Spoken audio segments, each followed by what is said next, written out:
ይሄ ቪዲዮ እንግዲህ የሚጠቅመው አብዛኛውን ጊዜ ከኢትዮጵያ ውጭ ላላችሁ ሰዎች ነው። አይብ ሲያምራችሁ እንዴት እንደምትሰሩ ዛሬ አብረን እናያለን።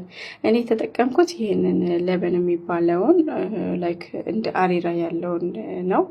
1 ሊትር ነው። እኔ ዛሬ ትንሽ ነው የሰራሁት። እናንተ የምትፈልጉትን መጠን ያህል መስራት ትችላላችሁ። እሱም መጀመሪያ እንዲህ በደንብ ካቀላቀል ነው በኋላ የምንሰራበት ብረት ድስት ላይ እንደዚህ እንጨምረዋለን። ከዛ ግማሽ የሻይ ማንኪያ ጨው አድርገን ከድነን እሳቱ በጣም በስሱ አድርገን ነው የምንጥደው። ከዛ እንደምታዩት እንደዚህ እየሆነ ነው የሚበስለው። እስኪ በቃው ድረስ እናየዋለን።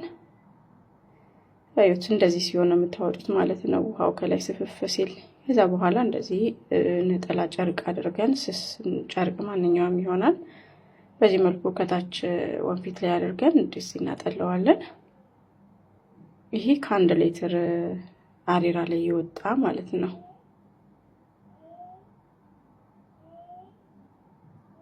እና በዚህ መልኩ ጥቅልል አድርገን ለተወሰነ ደቂቃ እናስቀምጠውና ውሃው ጥንፍፍ እንዲል እንተወዋለን።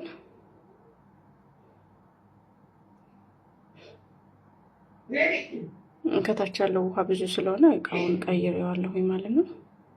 እንደዚህ ጨመቅ አድርጌ የተወሰነ ደቂቃ ካቆየሁት በኋላ እንደምታዩት ደረቅ ሲልልኝ በዚህ መልኩ አውጥቼ ጣባይ ላይ አድርጌዋለሁ። እንግዲህ ይሄ መካከለኛ አነስተኛ የሚባለው ጣባ ላይ ያክል ነው 1 ሊትር የወጣው።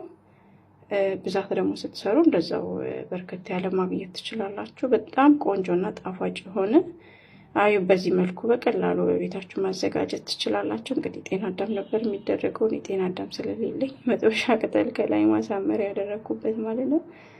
እና በዚህ መልኩ በቀላሉ በቤታችሁ ሲያምራችሁ ሰርታችሁ መጠቀም ትችላላችሁ። ቪዲዮውን ከወደዳችሁት ላይክ አድርጉ። ቤቴን ፎሎ በማድረግ ቤተሰብ ሁኑ። ባይ